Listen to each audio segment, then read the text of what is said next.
Bonjour y bienvenidos a Construye tu futuro en Canadá. Soy Javier y te voy a hablar de una pregunta que muchos inmigrantes nos hacemos después de unos años en Canadá. ¿Realmente puedo comprarme una casa? Y si puedo, ¿debería hacerlo? Hoy te explico cuáles son los pros y los contras de esta acción. Let's go, comencemos. Quizás lleves unos años en Canadá y probablemente ya tendrás un trabajo, tienes una vida establecida, una rutina y quizás pareja o hijos. Y en ese momento puede ser que te plantees la siguiente pregunta. ¿Vale la pena seguir pagando renta o es el momento de comprar? Y es que cuando llegaste a Canadá, adaptarse quizás parecía imposible, parecía una gran aventura. Y como el tiempo ha pasado, y a lo mejor llevas aquí ya casi 3 años, pues te das cuenta de que ya estás bien establecido y toca pensar en el siguiente movimiento. Idealmente, si has estado ahorrando, habrá sido con la First Home Savings Accounts, con el RRSP o con la Tax Free Savings Accounts. Pero la pregunta ya no es si es posible, sino cuándo lo hago. Y tú te estarás preguntando, ¿cómo que cuándo lo hago? Piensa que venimos de una época complicada en Canadá, como te habré comentado en varios de los podcasts anteriores. Básicamente hay una oferta muy escasa a nuevos inmuebles y sumado a que hay una gran demanda, hace que ciudades como Toronto o Vancouver sigan teniendo unos precios altísimos, aunque ahí sí que se nota ya un decrecimiento de los precios. En cambio, Montreal, aunque parezca más asequible, de momento no ha tocado el techo o los precios no empiezan a reducirse de forma tangible. Pero aquí está la realidad. Si estás usando las herramientas correctas, como te hablaba antes de las cuentas registradas en episodios anteriores, quizás ya tienes el dinero suficiente para hacer un down payment. En el caso de Montreal, si lo piensas, el precio promedio de una vivienda, ponle que sean los $500,000. Si realmente tienes que tener el 10% de esos $500,000, estamos hablando que tendrías que tener $50,000. Probablemente, si has estado ahorrando en la Tax Free Savings Account y tienes una pareja, los dos ya tengáis el dinero ahorrado para ese down payment. Pero lo que quiero hablar hoy es sobre todo de cuánto necesitas realmente, qué herramientas tienes disponibles, qué tipo de propiedad puedes comprar y lo más importante es si deberías de hacerlo dependiendo de tu situación. Principalmente, el requisito para poder comprar una casa en Canadá depende de tu estatus migratorio. Esto quiere decir de que si tú eres residente permanente o ciudadano canadiense, obviamente puedes comprar.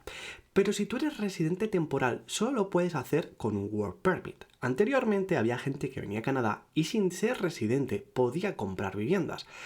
Pero desde enero del 2023, el gobierno canadiense prohibió explícitamente a los extranjeros no residentes comprar propiedades residenciales por 2 años, hasta enero del 2025, pero se extendió.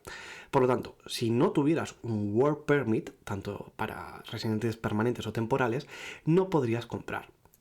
Y en el caso de que seas un residente temporal, solo lo puedes hacer si realmente planeas vivir allí. Es decir, no puedes comprarlo como una inversión para luego rentar. Necesitas tener un Work Permit al menos válido de 183 días más para poder tener derecho a realizar la compra. Y cuando te plantees comprar, lo que va a mirar la persona que te revise tu expediente, sobre todo, es tu historial crediticio en Canadá, que es crítico. Idealmente, lo suyo es que tengas 2 años de historial crediticio y que idealmente tuvieras un credit score de mínimo recomendado de 680 puntos, aunque a partir de 700 es interesante, ya que mientras mejor sea tu credit score, mejor tasa de interés vas a tener. Ya hablamos al principio del podcast en uno de los episodios sobre el credit score y cómo funciona. Pero el resumen que quiero hacer hoy es recordarte que para que empieces a acumular historial crediticio debes de tener una tarjeta de crédito. Por lo tanto, si tu banco actual no te da una tarjeta de crédito y tú eres un residente temporal, busca un banco que sí que te dé una tarjeta de crédito. Es fundamental para poder establecerte en el futuro en Canadá.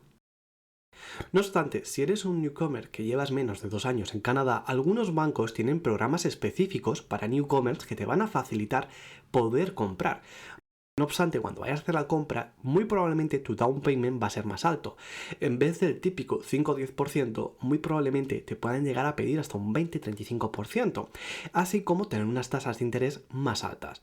Por lo tanto, mi recomendación es, si acabas de llegar, usa los 2 primeros años para construir tu credit score mediante tu tarjeta de crédito. Y así podrás ver tu evolución utilizando aplicaciones como Borrowell o Credit Karma. Obviamente esto es una parte importante, pero también el banco quiere ver que tengas obviamente ingresos, idealmente del mismo empleador durante 1 o 2 años mínimo, así como un ingreso estable y documentado. Por lo tanto, muy probablemente vayas a tener que presentar todas tus paychecks que has recibido durante todo este periodo. Consejo, guárdate cada vez que cobres tu paycheck, y es también importante para los programas inmigratorios porque te lo pueden pedir como justificación, como para poder comprarte una casa. Y finalmente, tener una buena relación deuda-ingreso. Es decir, normalmente lo que miran los bancos es que tú, por ejemplo, tu alquiler no suponga más de un 30% de tus ingresos personales. En el caso que sea la familia, pues de los ingresos de la familia un 30%. Esto es importante porque el banco va a poder determinar si realmente vas a poder pagar la deuda de la casa en algún momento de estrés. Pero, para que te hagas una idea, los bancos suelen tener reglas generales. Está el GDS, que es Gross Debt Service, que máximo es un 32-39% de los ingresos brutos para tu vivienda. O el TDS, Total Debt Service, que te permite como máximo tener un 42-44% de tus ingresos brutos para todas tus deudas. Así que el resumen de todo es que cuando vayas a presentar tu expediente, tu alquiler o tu nueva futura hipoteca no debería de suponer más de un 32-39% de tus ingresos. Y como máximo, en gastos fijos, no deberías de superar el umbral de los 42-44% de tu paycheck, de tus ingresos brutos mensuales. Pero vamos a aterrizar números por si estas conversaciones son muy intangibles. Imagínate que ganas $70.000 anuales brutos. El GDS máximo que podrías tener sería unos $2.300 para la hipoteca, plus property tax, plus condos fix. Y en cambio, para el TDS máximo sería unos 2.600 para todo: hipoteca, coches, tarjetas y préstamos de estudiante. Pero quizás hay alguno de mis queridos autónomos o freelance que dice, ¿y yo qué? Pues básicamente es más complicado, pero no imposible. Necesitas tener mínimos 2 años de tax return, porque es de la forma que van a poder comprobar cómo ha sido realmente tu paycheck, es decir, lo que hayas presentado de ventas al gobierno. Y luego probablemente te pueden pedir un down payment más grande. Al final, la cuestión del down payment es el gran tema. En Canadá, el mínimo legal, si la casa vale hasta $500,000, sería un 5% de down payment. Pero si la casa oscila entre $500,000 y $1,000,000, es decir, vas a tener que pagar ese 5% de los primeros $500,000, pero un 10% del resto. Y si la casa supera el $1,000,000, el mínimo exigido va a ser un 20% de down payment. Vamos a materializar todo esto con ejemplos reales. Imagínate que te quieres comprar una casa de $600,000. Esto significaría de que tienes que aportar $35,000 de down payment. Y tú me estás diciendo, ostras Javi, 600,000, el 10% no son 35,000. No. De $500,000 vas a tener que aportar un 5%, es decir, $25,000. Y de un 10% del restante, es decir, de los 500,000 a los 600,000 hay $100,000. Pues de ahí vas a tener que aportar $10,000, haciendo un total de $35,000. Pero lo importante aquí es que si pones menos del 20% de down payment, necesitas un seguro hipotecario, el CMHC Insurance, que te añade más o menos un 2,84% de costo fijo a la hipoteca.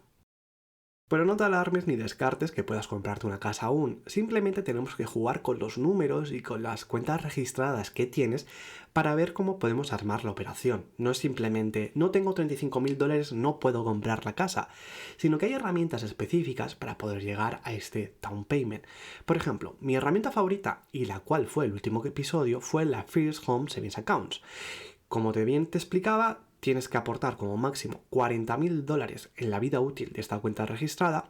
Todas las contribuciones son deducibles de impuestos, los retiros son libres de impuestos siempre que sea para la compra de tu casa, y solo es para first time buyers. Si ya tienes una propiedad, no puedes hacerlo. También, en el caso de que tuvieras una pareja, ya no estaríamos hablando que tienes $40,000 ahorrados, sino que entre tú y tu pareja podríais tener hasta $80,000. Pero lo interesante es que si estuvisteis contribuyendo el máximo en estos 5 años con una tasa marginal del 40%, quiere decir que habréis recibido $32,000 en reembolsos fiscales. Si reinvertisteis estos reembolsos también inteligentemente, vais a tener más capital. Es decir, yo primero he llenado mi First Home Savings Accounts y tengo una estrategia de llenarla. Con los reembolsos que me da el gobierno por haber llenado esta cuenta registrada, voy a llenar, por ejemplo, la cuenta de la jubilación o la cuenta de la Tax Free Savings Account, la cuenta que más te apetezca. Luego, aparte de todo esto, también tendríamos una segunda herramienta y muy importante que es el Home Buyers Plan del RRSP. Básicamente, y esta tiene una actualización importante en el 2024 y lo que estoy hablando es a fecha 2025. Esto de cara al 2026 puede cambiar. Pero básicamente, en el 2024 se actualizó el límite de la HBP, que subió de $35.000 a $60.000 por persona desde abril del 2024. ¿Y cómo funciona? Básicamente, cada vez que tú cobres tu paycheck, tú podrías estar ahorrando también para tu RRSP sin pagar nada de impuestos. Pues de aquí vas a poder sacar $60.000 y te vas a hacer un autopréstamo a ti mismo. Tienes en total 15 años para repagar la deuda y empiezas a pagar desde el año 2 del retiro. Por lo tanto, el mínimo que tienes que pagar es una quinta parte del monto que sacaste cada año. Y finalmente, si no lo repagas en un año, vas a tener que considerar ese monto como un ingreso gravable. Es decir, en su día tú dejaste de pagar impuestos porque dedicaste un dinero para la jubilación. Si tú has sacado ese dinero para comprarte o para ayudarte con el down payment de una casa y no lo devuelves, lo que va a pasar es que te van a taxar el importe que no hayas devuelto. Lógico, ¿no?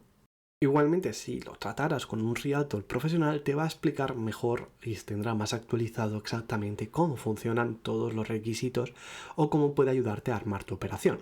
Pero volviendo al HBP, lo que debes tener claro es que tienes que ser, igual que para la First Home Savings Account, un First Time Home Buyer. Y esto quiere decir que no has vivido en una casa de tu propiedad al menos durante 4 años. Y tampoco tienes una. El dinero debe estar en el RSP mínimo 90 días antes del retiro. No puedes hacer como que te ha llegado un dinero de tu país de origen, lo metes en el RSP y luego lo sacas inmediatamente. Debería de estar como mínimo 90 días. Y luego debes de tener un acuerdo de compra o construcción firmado para justificar que no tienes que pagar impuestos por este retiro.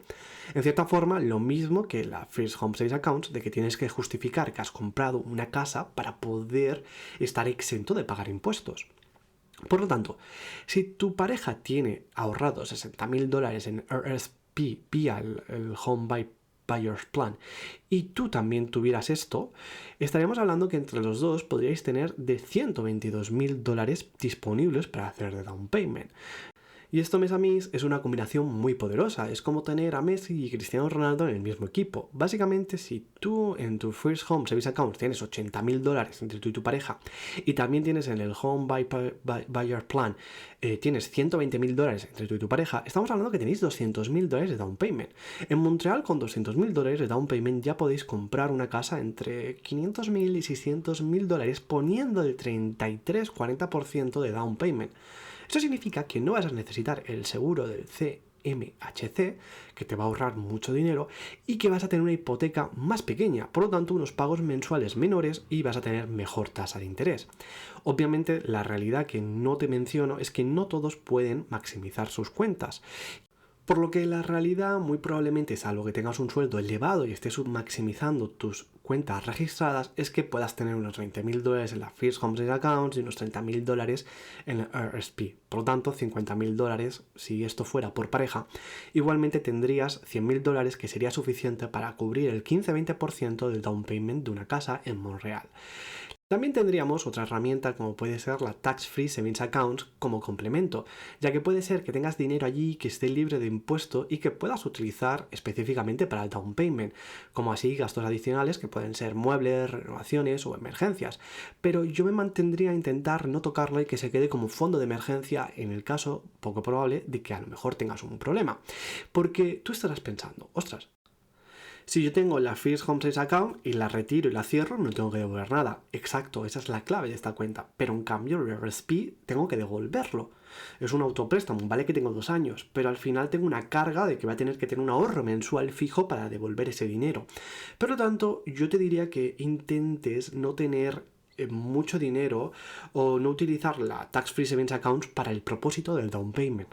Hay estrategias mejores y si tienes que planificar, recuerda, primero tienes que llenar tu First Home Savings Account, esto te va a generar ventajas fiscales, luego si puedes tu RSP y finalmente si tienes dinero también utiliza la Tax Free Savings Account. Lo importante es que no dejes nada de dinero en tu cuenta bancaria ya que esta está taxada y no tiene ningún tipo de beneficios. Eso es la clave de la cuestión. Pero bueno, quizás estás pensando, aún así lo veo todo complicado, Javi, porque yo sí que tengo la First Home Savings Account, pero a lo mejor tengo $15.000. No llego a ese down payment. Bueno, también hay otras herramientas hasta que puedas construir esos $50.000, $40.000 down payment para ayudarte en la operación. Pero también es importante que consultes la provincia y los municipios para ver si hay programas municipales para ayudarte a hacer la primera compra. En el caso de Montreal hay programas específicos, históricamente han habido ayudas para compradores en ciertos barrios.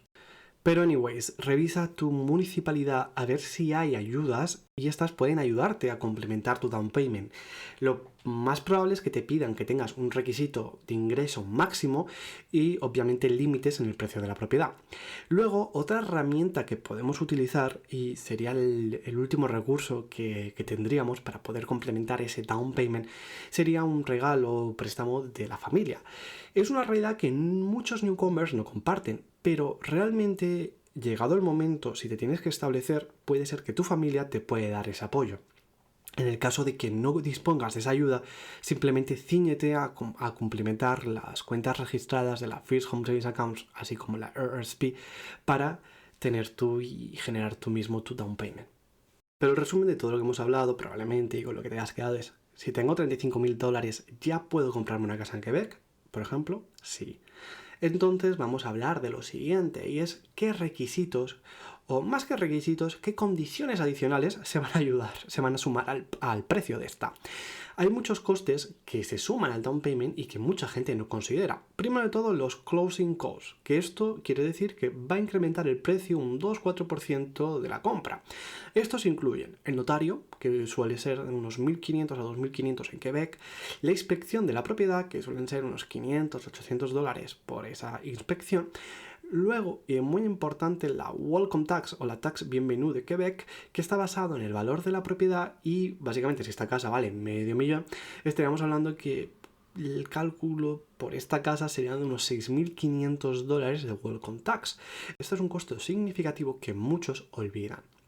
Luego tenemos también una evaluación, o mejor dicho, una tasación, en inglés appraisal, de unos $300-500 si el banco lo requiere. Luego, un seguro de título, que suele ser unos $200-500 al año, así como ajustes diferentes por property tax, condo fix prorrateados, etc. En total, y siendo realista, una casa de $500,000 podemos suponer que los closing costs pueden oscilar entre unos $10.000, $15.000. Y una casa de $700.000, estos closing costs podrían sumar unos $15.000, $20.000. Por lo tanto, a tu monto inicial de $35.000 hay que sumarle estos $10.000 más, muy probablemente, que van a hacer que tengas que tener realmente ahorrados unos $40.000, $50.000. Eso si es que no tenemos que aplicar el CMHC, que es el seguro que te mencionaba, si das menos del 20% de down payment. Y esto dirás, ostras Javi, pero si es un seguro no tendría que ser bueno. ¿Cuál es el problema? Es que no es como tal un seguro. Yo creo que esto es una cosa que está malintencionadamente bien hecha. Porque al final, tú cuando te digo seguro, tú piensas ostras, a mí me van a cobrar un poco más de dinero por si no pago, me pasa algo, pues a lo mejor estar cubierto 1 año o 2. No. Esto básicamente no te protege a ti, sino protege al banco. ¿Por qué? Porque el seguro lo que hace es que estás contratando el Canada Mortgage and Housing Corporation, que básicamente lo que hace es, en el caso que tengas menos del 20% de down payment, el banco tiene que asumir más riesgo. Y este seguro que te están cobrando, o más que seguro, este coste extra, lo que va a hacer es corregir ese riesgo para el banco. Luego, para aprobar tu hipoteca, exigen de que tengas este seguro o que adquieras este coste a tu transacción. Por lo tanto, lo pagas tú, pero solo protege al banco si tú dejas de pagar y no te asegura de que no te quiten la propiedad. Por lo tanto, si no pagas tu hipoteca, igualmente te quitarán la casa, el foreclosure.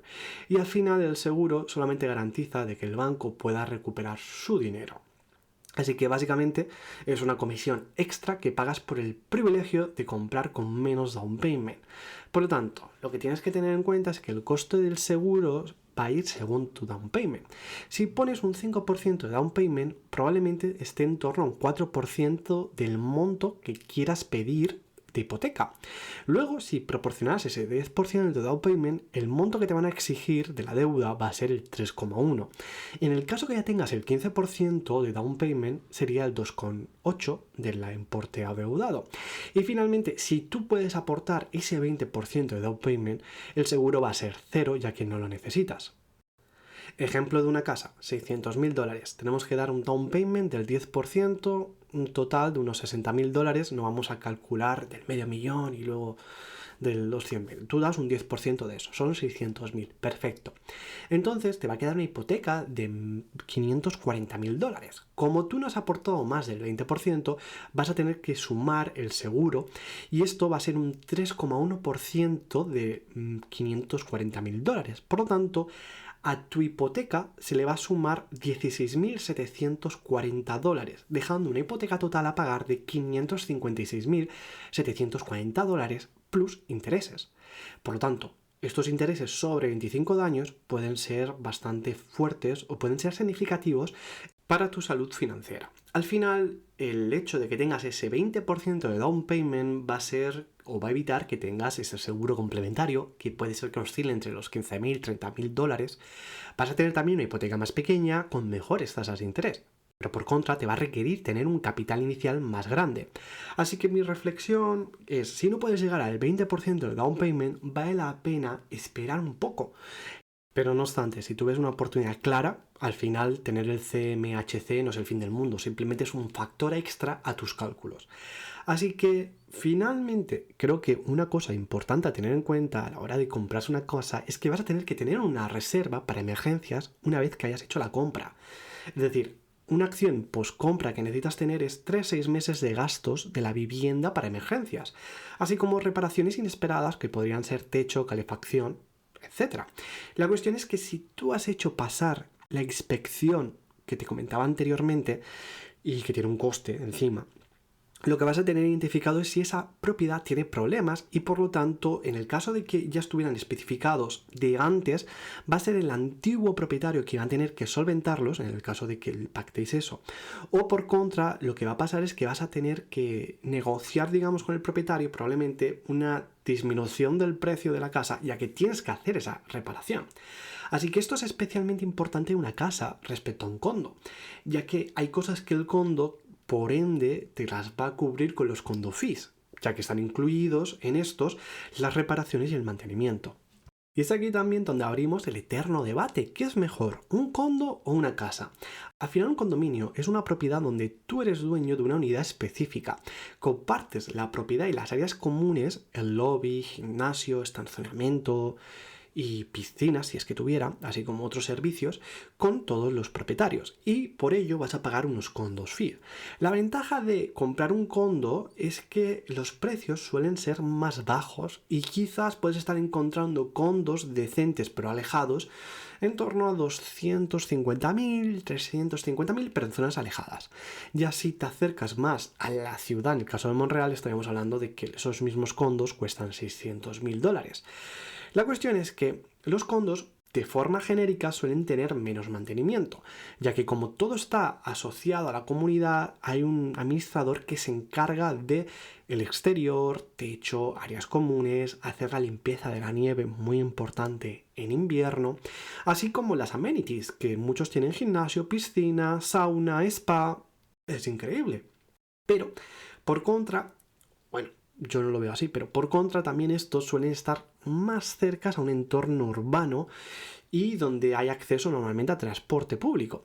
Pero ¿cuál es la cuestión? De que normalmente estos condos que están más cercanos no suelen estar ubicados en unas zonas que son las más bonitas, es decir, pues, al lado de un río, de un lago, y quizás tú vivir en medio de la ciudad no es tu sueño. Pero realmente el condo creo que es ideal para newcomers o para hacer la primera compra. Y es así como lo hacen los canadienses normalmente. Ellos, su primera compra suele ser un condo, salvo que ya vivan en un pueblecito exterior donde obviamente te vas a comprar una casa.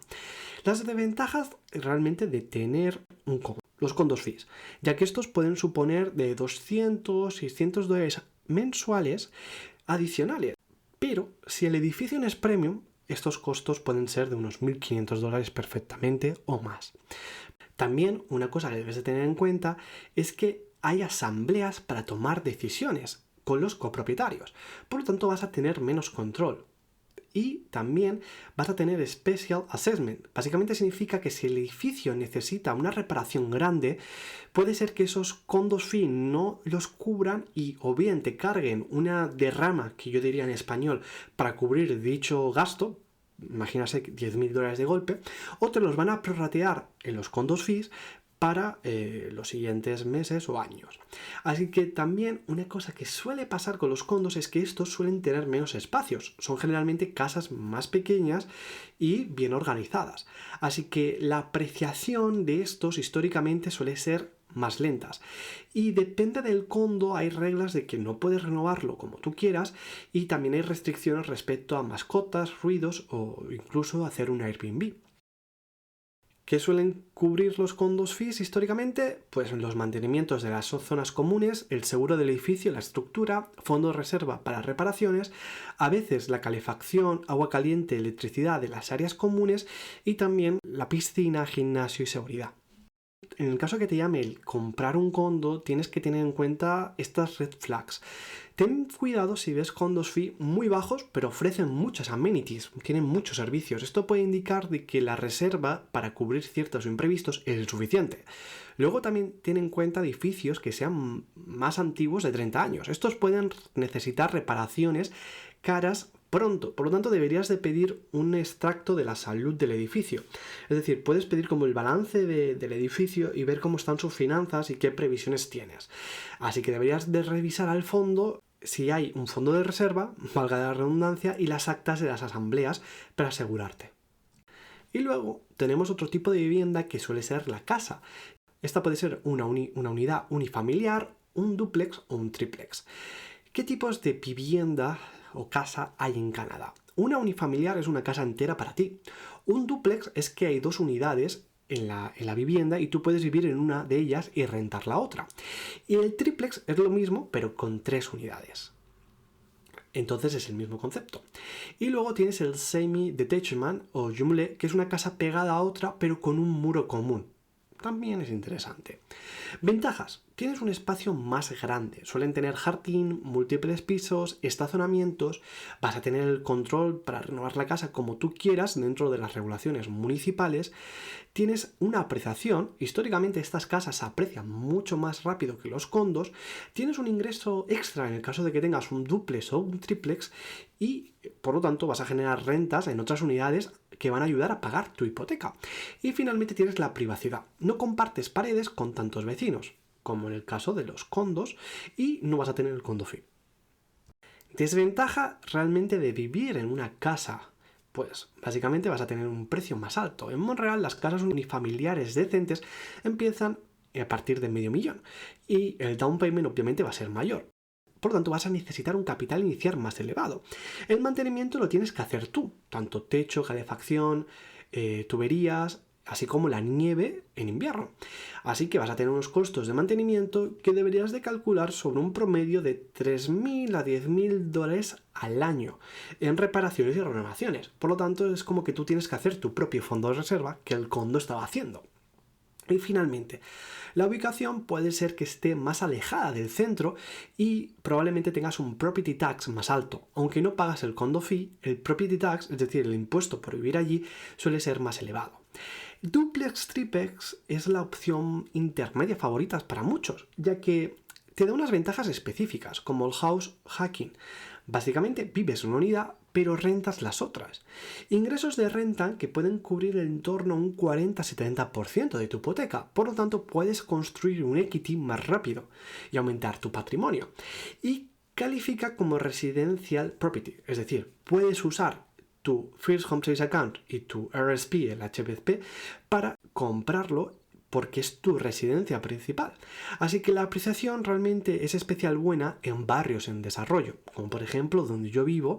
Ya creo que ahora mismo no, pero hace 20 años comprar un triplex en mi barrio, en Verdun, era una oportunidad que ahora es especialmente cara. Volvamos a poner un ejemplo. Imagínate que encuentras un dúplex en el barrio, por ejemplo, de La Sal, con un coste de $650.000. El down payment de este dúplex tendría que ser un 20%. Quiere decir que tienes que tener ahorrado $130.000. Nos quedaría una hipoteca de $520.000. Esto quiere decir que más o menos podría suponer unos $3.000 en pagos. Si rentas las otras unidades a $1.400, $1.600 al mes, estaríamos hablando que tu costo neto de la vivienda, es decir, lo que te quedaría pagar tu parte después de que hayas descontado la renta de las otras propiedades, estaría en torno a unos $1.400, $1.600 versus a pagar $1.800 de renta como inquilino. Pero los triplex, así como los duplex, tienen una ventaja muy grande en el caso de que tú no quieras ser landlord. Tienes que ser responsable de ser el propietario, manejar a los inquilinos, que pueden ser problemáticos, y te lo cuento por experiencia, manejar también toda la regulación que haya en la administración, en el caso de Quebec, el Régime de Logement, que favorece mucho a los inquilinos y no puedes subir la renta tan fácilmente porque hay regulaciones. Entonces te estarás preguntando, ¿qué debería de elegir? Yo personalmente creo que el condo es perfecto si es tu primera compra, si tienes un down payment más limitado, en torno a unos $40.000, $80.000, porque aunque el valor del condo sea menor en proporción, muy probablemente sea menor al de una casa y vas a jugar que quizás tú tienes menos capital, puedes cubrir ese 20% con tu down payment, no vas a tener que tener ese seguro y luego vas a compensar el seguro que vas a tener que pagar con los condos fee. Por lo tanto, si no quieres preocuparte del mantenimiento y prefieres una ubicación central y no tienes tiempo ni interés en ser un manitas, en el caso de que quieras vivir en torno a unos 5 o 7 años y luego hacer un upgrade, un condo sería una opción muy buena.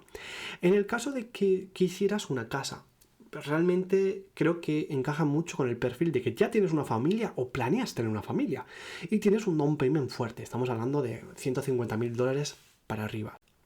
También el hecho de que te gusta hacer reparaciones y no te importa lidiar también con los contractors o con los contratistas. Y también, sobre todo, si valoras mucho tener un espacio para ti, como puede ser tu jardín y tu privacidad. Este plan sería ideal si tienes la intención de estar allí al menos 10 años. Y finalmente tendrás la opción de hacer un duplex, triplex, si tienes un down payment también, incluso menor al de la casa, en torno a unos $100.000, $150.000, no te molesta el hecho de ser landlord y finalmente quieres acelerar la creación de tu patrimonio neto, es decir, tu wealth building. También tienes que entender que vas a estar supeditado a las reglas, en el caso de Quebec, del Régime de Logement. Y también sería un plus en el caso que tuvieras experiencia gestionando propiedades. No necesariamente como dueño, pero que entiendas todo lo que supone también el hecho de que si se rompe algo, tú vas a tener que ser el responsable, si eres manitas, o si tienes que manejar todo este mantenimiento y papeleo con los inquilinos. Y por fin, mes a mes, llegamos a la pregunta clave. ¿Debería de comprar? No siempre comprar es la mejor decisión financiera, por ello debemos analizar lo siguiente. Comprar tiene sentido si planeas quedarte más de 5 o 7 años mínimo, ya que los closing costs y la transacción que tienes que realizar a la hora de hacer la compra-venta, si lo haces de forma rápida, puede salir cara. Luego, también hay una regla general que nos indica que el mínimo es de 5 años para poder recuperar los costos de la transacción. También, otro punto clave es tener estabilidad laboral, ya que si tienes un trabajo temporal o trabajas en una industria volátil, podría afectar a la capacidad de pagar la hipoteca, ya que este va a ser un pago recurrente. Luego tienes que tener también en cuenta el down payment y la reserva de emergencia. No puedes utilizar todo tu dinero, todo tu capital para hacer el down payment. Necesitas sí o sí tener ese cash on de 6 meses mínimo. Luego, otro factor importante es el costo de ser ownership es comparable o menor a la renta. Normalmente lo que tenemos que hacer es la hipoteca más el property tax más el mantenimiento / condo fee, si es menor realmente a la renta actual más nuestros ahorros. Por lo que toda esta operación tendría también sentido en el caso de que uno de estos siguientes puntos sea clave para ti. 1. Quieres una estabilidad, quieres echar raíces. Entonces, si esto es un factor emocional importante para ti, es súper válido. Tú necesitas tener tu espacio. Luego, la seguridad de que nadie te pueda echar o de que es tu propiedad y nadie puede venir. pues también es muy válido. Y finalmente la libertad de poder renovar y hacer lo que quieras, taladros, agujeros, pintar todo de la casa de negro. No sé, es tu espacio, puedes hacer lo que tú quieras. Pero también tendríamos que tener en cuenta por qué quizás no es una buena idea comprar. Sobre todo la incertidumbre de si te vas a quedar en Canadá o en la ciudad en cuestión. Si hay una mínima probabilidad de que te puedas mudar de ciudad o de país en 2 o 3 años, no sería buena idea. Luego, tener en cuenta lo que te mencionaba. Vender sale caro. Tienes que asumir el fee del Real Estate Agent, más notario, etc. Y finalmente, tienes también que tener en cuenta que el down payment puede ser muy justo en tu caso. Si tienes menos de un 10%, vas a pagar el CMHC Insurance, que te va a incrementar el costo por tu propiedad. Luego, tienes que tener también en cuenta de que tienes que tener esa liquidez para cualquier imprevisto. Y es mejor esperarte, desde mi punto de vista, 1 o 2 años más para que tengas esa seguridad, ese colchón y puedas comprar de una forma más tranquila. También es un factor importante el hecho de tener un trabajo que sea inestable o que tengas próximamente un cambio de carrera, ya que los bancos pueden llamar a la hipoteca si pierdes el empleo y también eso te puede generar un estrés de pagar la hipoteca si no tienes unos ingresos muy elevados o tuvieras un colchón para poder hacer frente a estas incertidumbres. Al final, también rentar es significativo, probablemente es más barato. En algunos mercados rentar más invertir es la mejor opción versus el hecho de comprar una propiedad. Para eso te recomiendo que hagas el cálculo mediante Rent versus Buy Calculator Online. Básicamente una calculadora online que te va a medir diferentes métricas y te va a dar una respuesta para tu caso. Y sobre todo, si no estás listo para el mantenimiento y la responsabilidad, tener una casa es igual a tener un trabajo constante, es decir, tener problemas. Entonces, y también incluso con un condo tienes responsabilidades. En el caso de que te estés preguntando, ¿cómo puedo hacer el cálculo de rent versus buy? Tienes que considerar las siguientes variables. 1. El costo mensual de la renta versus una hipoteca más las taxes más los fees. 2. La oportunidad de invertir esa diferencia si rentar es más barato, ya que la diferencia la podrías poner en SP500 con una rentabilidad media, pues si no es un hecho importante para ti tener un equity, quizás no es la mejor opción y quieres dejar el dinero trabajar. 3. La apreciación esperada de la propiedad. También es algo que tenemos que tener en cuenta. Esta propiedad puede incrementar su valor en el paso de 5 años. Entonces esto va a ser o te va a dar una rentabilidad mejor, que depende de qué inversión. 4. El costo de transacción. Como te he dicho, comprar y vender tiene un costo y lo tienes que asumir tú en el caso de que seas el que vende. Y 5, y finalmente, tu situación de impuestos. Es algo que debes de tener en cuenta, sobre todo si pretendes tener deducciones y tú quieres utilizar esa propiedad para rentar. En la descripción de este podcast te dejaré un enlace a un calculador online que he encontrado que está muy bien. Y creo que en el caso de que viváis en Manitoba, en Alberta y en Ontario, hay una aplicación que se llama Maison, casa en francés, que te permite o te ayuda a mirar todas estas variables. Así que si recapitulamos en lo que hemos hablado en esta masterclass hoy de cómo comprarte tu primera casa, 1. Tenemos que tener las cuentas registradas. 2.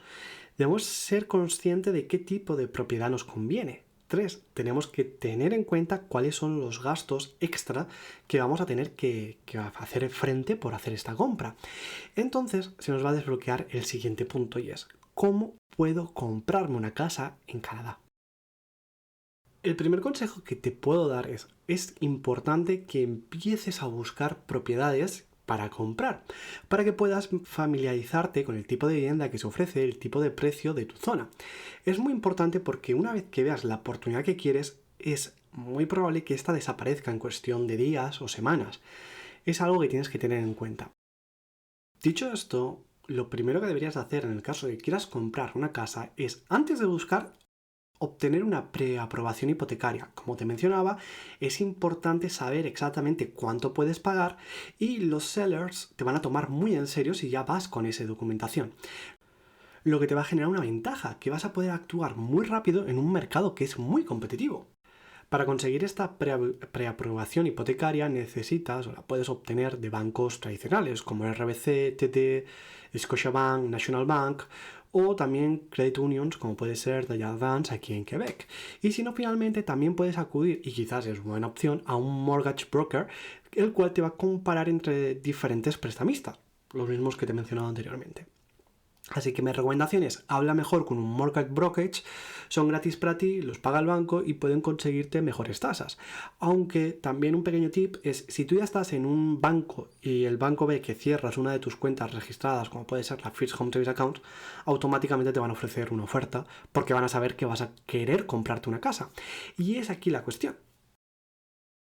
Independientemente de que tú tengas un mortgage broker, tú tienes que ir a hablar con los diferentes bancos. Si tienes cuenta en BMO, en el Banco de Montreal, lo que tienes que hacer es ir a hablar con TD. Normalmente TD suele ser, por lo que he escuchado de los inmigrantes, el que mejor tasas y ofertas ofreces para el tema de los mortgage.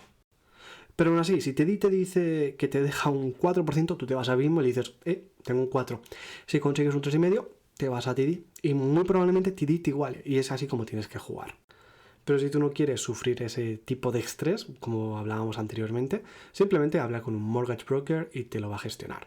Luego puedes buscar las propiedades en páginas web o herramientas como Centris, realtos.ca o Tu Propio, que son como propiedades sin agentes, es como más directo. Pero al final, mi recomendación es considerar contratar a un real estate agent para que te pueda ayudar en el proceso. Realmente a ti no te cuesta nada, ya que lo paga el seller. Luego te ayuda con la negociación, conoce mejor el mercado y sobre todo se va a encargar del papeleo. Por lo que tienes que tener en cuenta lo siguiente. En el caso de Quebec, el proceso típico es hacer una oferta. Y aquí es cuando tú haces el promesse d'achat o una oferta de compra.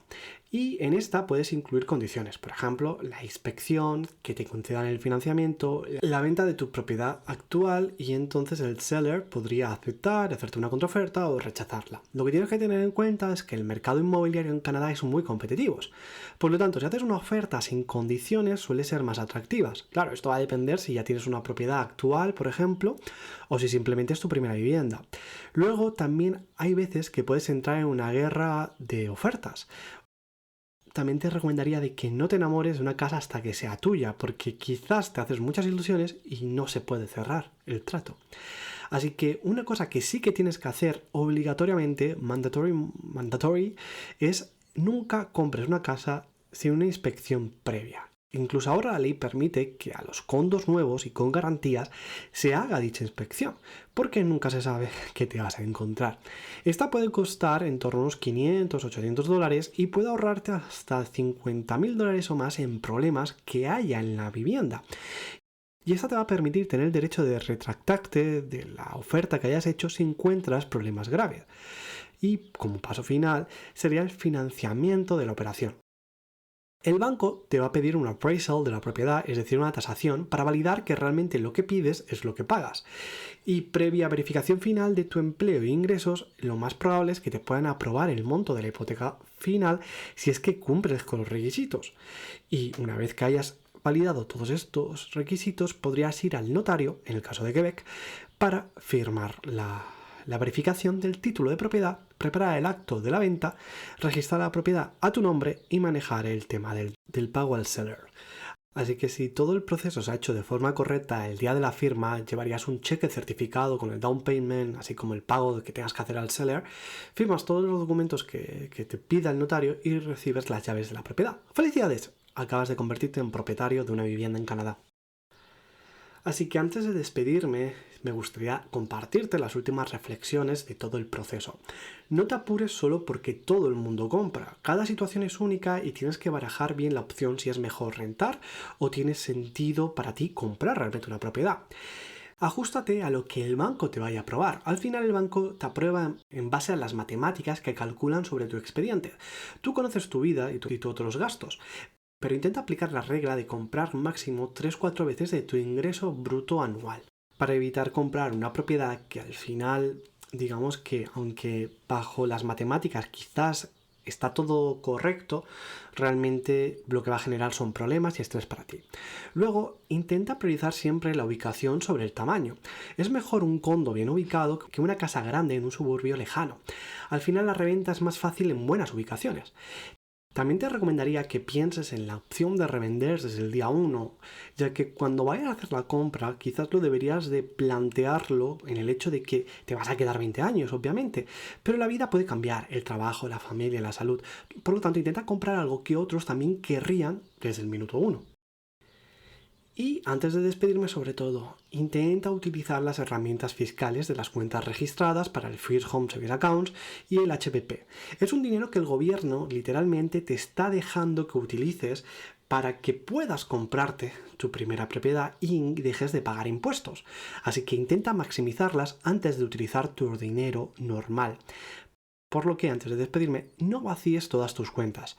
La casa siempre necesita algo, entonces tienes que mantener siempre el Emerging Funds intacto en el caso de que pudiera haber algún problema en el futuro. Por lo que yo, sinceramente, si te comparto cómo me gusta plantear esta opción de comprar, te diría de que comprar una casa es probablemente la decisión financiera más grande de tu vida. Toma tu tiempo, haz los números y sobre todo consulta con expertos. Y recuerda, la mejor decisión es la que tiene sentido para tu situación específicamente, no la que hizo tu amigo o tu cuñado. Dicho esto, yo soy del que piensa o del que le gusta pensar que si tengo que comprar una propiedad, lo haría pensando de que la puedo alquilar, porque puede ser que no viva allí. Entonces yo tengo ese mindset de que quizás estoy comprando una propiedad en pleno Montreal, pero a mí me gustaría vivir a las afueras. Eso en España tiene sentido, quizás aquí tengo que reevaluarlo. Gracias por escuchar este episodio. En la descripción te dejo el enlace de Wealthsimple, una plataforma fácil de usar para empezar a invertir en Canadá. Además, al registrarte con mi enlace recibirás un bono de bienvenida. Es una forma sencilla de dar el primer paso en tus inversiones. También podrás encontrar otros enlaces que te pueden ayudar en las notas del episodio. Si estás considerando comprar una casa y necesitas ayuda personalizada para entender tu situación específica, ofrezco asesorías donde podemos revisar tus finanzas, calcular cuánto puedes pagar y crear un plan realista. Encuentra el link en la descripción. Antes de irte, quiero recordarte algo. El mejor momento para plantar un árbol fue hace 20 años. El segundo mejor momento es ahora, up to you. Si te ha gustado el podcast, te agradecería mucho que lo valores con 5 estrellas en Spotify y en Apple Podcast. También puedes seguirnos y dejar tu opinión en los comentarios. Comparte este episodio con alguien que esté pensando en comprar casa en Canadá o con ese amigo que siempre dice nunca voy a poder. Con las herramientas correctas y la paciencia sí se puede. Este episodio tienes una hoja de ruta. Si tienes dudas sobre la Work and Holiday Visa, únete a nuestro canal de Telegram Work and Holiday Canada, donde tanto Lili como yo te responderemos. O si prefieres, escríbeme por correo. Chao, chao, mes amis.